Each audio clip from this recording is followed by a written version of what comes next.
Bonjour à toutes, bonjour à tous, j'espère que vous allez bien. Moi écoutez, ça va très bien, très heureux de vous retrouver aujourd'hui pour une nouvelle vidéo d'avant-match entre Saint-Étienne et Guingamp. Il s'agit de la 34e journée de Ligue 2. Ce championnat qui file à vitesse grand V, il ne reste plus que 5 matchs donc avant la fin du championnat. Déjà avant de commencer, je voulais vous remercier pour les 2000 abonnés. Oui, nous sommes 2000 sur la chaîne depuis le début de la semaine, donc franchement, merci à tous. Si vous me suivez depuis le début ou si vous venez de me suivre, je vous remercie. C'est grâce à vous tous que nous sommes 2000 aujourd'hui et c'est encore plus motivant pour moi de vous préparer des vidéos. J'ai fait une vidéo d'ailleurs pour vous remercier de ces 2000 abonnés qui est sortie ce mardi. C'est une vidéo qui retrace l'épopée de 1976. Je vous invite à aller la voir, j'y ai passé beaucoup de temps et j'espère en tout cas qu'elle vous plaira. Si vous ne l'avez pas vue, déjà merci pour tous vos retours sous cette vidéo. Nous, on va s'attaquer à l'avant-match donc entre Saint-Étienne et Guingamp. On a une revanche à prendre puisqu'on avait perdu au match aller du côté du stade du Roudourou alors qu'on avait livré peut-être une de nos meilleures premières mi-temps du début de saison. Mais malheureusement, Saint-Étienne n'avait pas été efficace devant le but. Donc nous, on se retrouve tout de suite pour cet avant-match.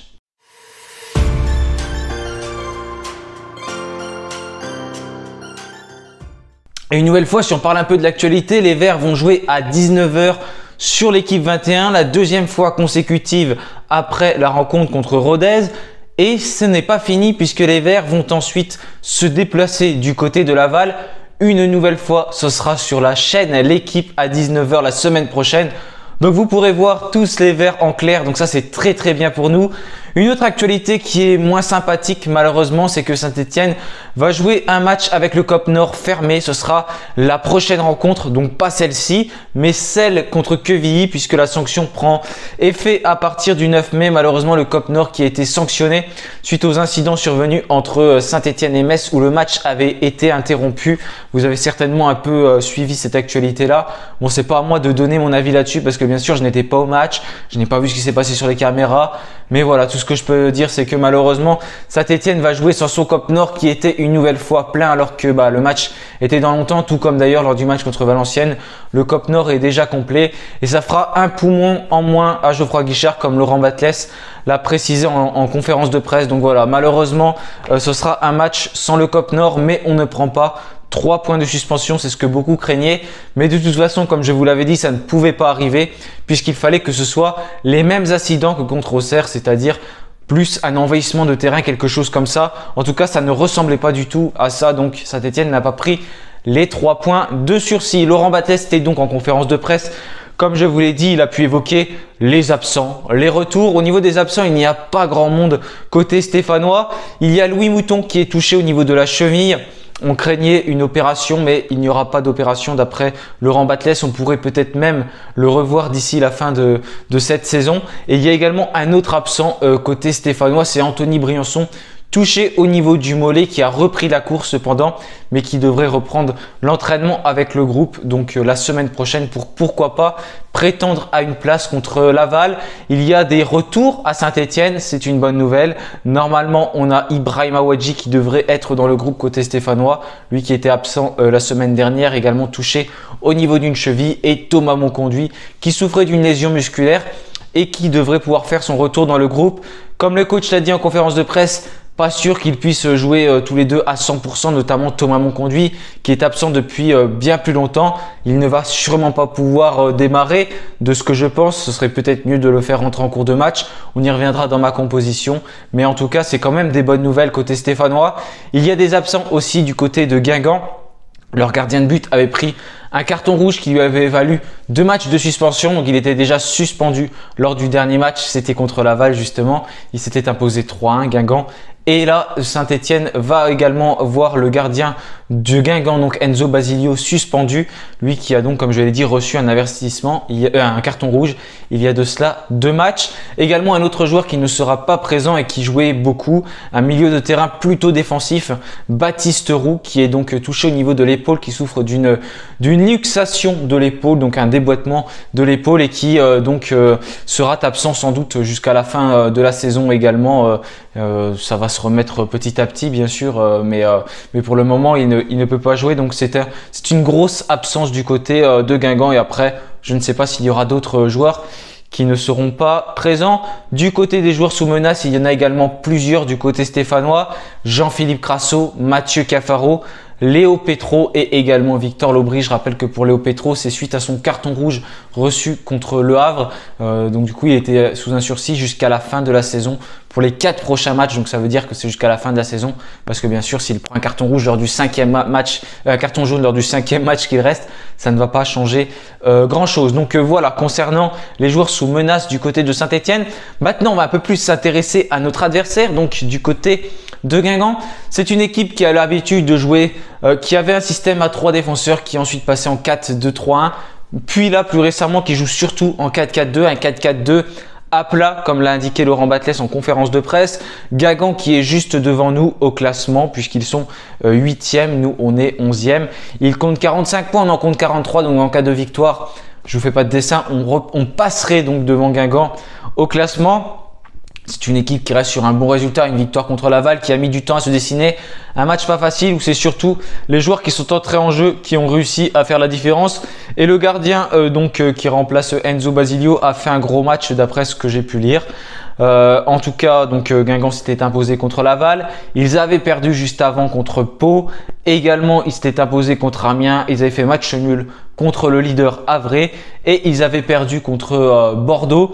Donc vous voyez, ça change un peu du côté de Guingamp. Un coup on gagne, un coup on perd. C'est une équipe qui n'est pas forcément très stable et qui fait pas mal de victoires, pas mal de défaites. 43 buts marqués depuis le début de la saison pour 42 encaissés.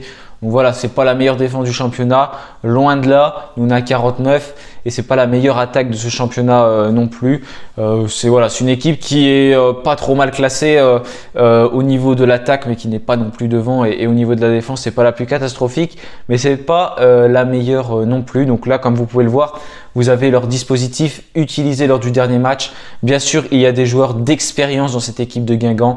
On retrouve bien sûr Jérémy Livolan, Baptiste Guillaume, Gaëtan Courtet, beaucoup de joueurs d'expérience à Guingamp qui peuvent beaucoup les aider. D'ailleurs, j'ai mis des statistiques là. C'est la première fois que je fais ça. Dites-moi si ça vous plaît. Donc, c'est le nombre de victoires, de nuls et de défaites de Guingamp. Vous voyez, c'est assez stable pour eux avec les buts marqués, buts encaissés. Le nombre de cartons jaunes depuis le début de la saison, 56, 2 cartons rouges. Et puis au niveau du buteur et du passeur, c'est le même joueur. C'est comme à Saint-Etienne, c'est le meilleur joueur de leur équipe, quoi. C'est celui qui a les meilleures stats en buteur et en passeur. Meilleur joueur, je sais pas, parce que est-ce qu'on peut dire qu'aujourd'hui Jean-Philippe Crasso est le meilleur joueur de Saint-Etienne? Pour moi, c'est pas sûr, mais en tout cas, c'est celui qui a les meilleures statistiques. Meilleur buteur du côté de Guingamp, donc pour Jérémy Livolan, et meilleur passeur avec 9 buts, 5 passes décisives. Et ensuite, on voit des joueurs comme Baptiste Guillaume, je vous parlais de son expérience, également Gaëtan Courtet, et vous pouvez voir tout le reste donc du côté guingampais. Du côté de Saint-Etienne, on reste sur un mauvais match contre Rodez. On en est bien conscient. On l'avait dit d'ailleurs dans le débrief et Laurent Batles l'a même dit en conférence de presse. Il n'était pas forcément satisfait de la rencontre. Il n'était pas forcément satisfait non plus de la performance d'Aymen Wefek qui avait été titularisé durant ce match. Mais en tout cas, on ne peut pas faire des bons matchs jusqu'à la fin de la saison comme ça. Il ne faut pas se trouver des excuses non plus avec le terrain, avec les blessures. Bref, avec tous ces éléments-là, ça c'est une évidence. Mais là, on a Geoffroy Guichard devant notre public. Il devrait y avoir 20-25 000 personnes, donc c'est une très belle affluence pour un club qui ne joue quasiment plus rien, je le rappelle. On est le week-end du 8 mai, donc beaucoup vont certainement partir. Je trouve en tout cas que c'est une très belle affluence à Saint-Etienne et je rappelle qu'on ne fait pas d'opération prix des places. J'avais vu que ça avait fait un peu causer sur Twitter le fait qu'il y ait moins de monde que contre Metz, mais c'est logique, hein, il n'y a plus de vacances scolaires, c'est un grand week-end, on n'a plus rien à jouer, l'affiche attire peut-être moins aussi quand même, mais je trouve que ça reste néanmoins une très belle affluence. On sera peut-être même la plus belle de ce championnat en Ligue 2 durant cette journée. Donc on va devoir faire un meilleur match pour enchaîner si possible avec une nouvelle victoire. On est peut-être reparti sur une série d'invincibilité. En tout cas, j'espère. Il faut essayer de ne plus perdre jusqu'à la fin de la saison. On en parlait il y a quelques temps, donc avant cette défaite contre Metz, essayer de ne pas perdre jusqu'à la fin de la saison. On a perdu contre Metz, mais là il faut essayer de rebondir et reprendre cette série. Elle a commencé contre Rodez, même si c'était pas le meilleur match. On va essayer de poursuivre pour tout simplement réussir à faire les 5 derniers matchs correctement sans perdre, ce qui serait bien d'aller chercher le plus de points possible pour réintégrer ce top 10 parce que je rappelle qu'on l'a quitté. J'avais dit qu'on avait 42 points dans le débrief. Non, on en a 43 parce qu'on a fait match nul contre Rodez. Mais en tout cas, voilà, il faut essayer en tout cas d'aller chercher cette barre des 50 points et rester le plus haut possible dans ce top 10 de Ligue 2. J'ai trouvé un autre graphique qui était pas mal intéressant. Donc vous voyez la courbe qui est tout en haut en doré. Donc ça c'est Guingamp et Saint-Etienne qui est en bleu au fond. Donc c'est l'évolution du classement depuis le début de la saison. Donc on voit plutôt que Guingamp était sur une pente descendante et là ça se stabilise depuis pas mal de temps quand même, depuis 3 mois. Et du côté de Saint-Etienne, on était vraiment mal. Et puis vous savez bien, on a monté d'un coup et maintenant on se restabilise un peu plus dans cette partie de tableau. Le classement qui n'a donc pas été actualisé de ce que je vois, puisque Saint-Etienne est 8e sur le classement et Guingamp 11e alors que c'est l'inverse. Donc comme vous pouvez le voir, voilà, les deux courbes sont censées se rejoindre une nouvelle fois, ce qui n'est pas le cas sur ce graphique, mais ça donne un ordre d'idée de la forme des deux équipes. Je trouve que c'est assez intéressant de mettre ce graphique en valeur. Maintenant, on va passer à ma composition pour ce match. La composition que j'aimerais voir, qui n'est pas celle officielle de Laurent Batles, je rappelle. Je me trompe assez souvent, même si je me trompe moins en ce moment, c'est vrai, parce que c'est pas comme au début de saison, on pouvait changer de système, on pouvait complètement changer d'effectif. Là, on a trouvé quelque chose quand même d'un peu plus stable. Donc du côté de Saint-Etienne, je partirai sur un 3-5-2 avec bien sûr Gauthier Larsonneur au cage, Denis Sapia avec Seydou Sow et Léo Petro en défense. Je ne vois pas ce que Laurent Batles peut changer dans cette défense, sachant qu'Anthony Briançon notamment ne revient pas. Je ne le vois pas mettre Giraudon, je ne le vois pas mettre Nadé. À mon avis, on va partir sur cette défense-là. Au milieu de terrain, Benjamin Bouchouari, Ayman Wefek, et j'ai mis Lamine Fomba, même si j'aimerais beaucoup revoir Thomas Mokonduit, mais je ne suis pas sûr qu'il puisse jouer 90 minutes, donc je ferai plus rentrer en cours de jeu. C'est mon avis en tout cas, à moins qu'il puisse jouer au début de match et Fomba rentre. Je ne sais pas ce qui est le mieux. Mais je mettrais plutôt Fomba en début de match parce que c'est là que les joueurs adverses, on va dire, sont dans un meilleur état physique. Donc c'est peut-être là qu'il faut mettre un joueur qui est le plus apte à disputer la rencontre. Donc Lamine Fomba avec Benjamin Bouchouari et Ayman Wefek. On espère que ce duo va fonctionner. Il avait moins fonctionné contre Rodez, mais il fonctionnait plutôt bien en début d'année 2023. Et puis bien sûr en tant que piston, Nielsen Nkunku qui a donc des stats impressionnantes, ça c'est sûr, du côté de Saint-Etienne.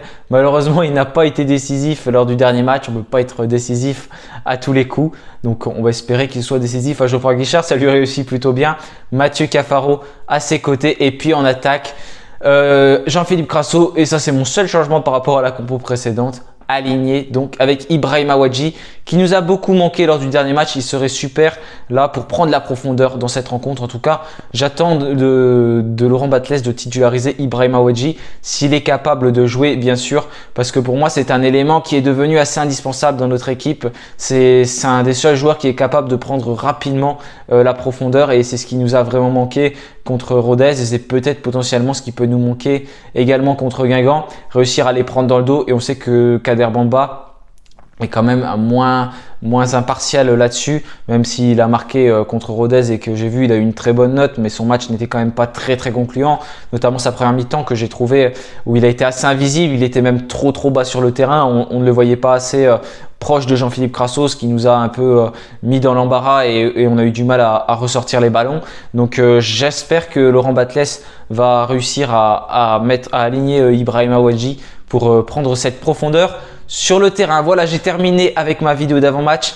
Je vous remercie de l'avoir suivi. On se retrouvera comme d'habitude pour le débrief de la rencontre qui se jouera, donc je le rappelle, ce samedi à 19 h sur l'équipe 21, également sur Prime Video. Tout dépend où vous voulez suivre la rencontre.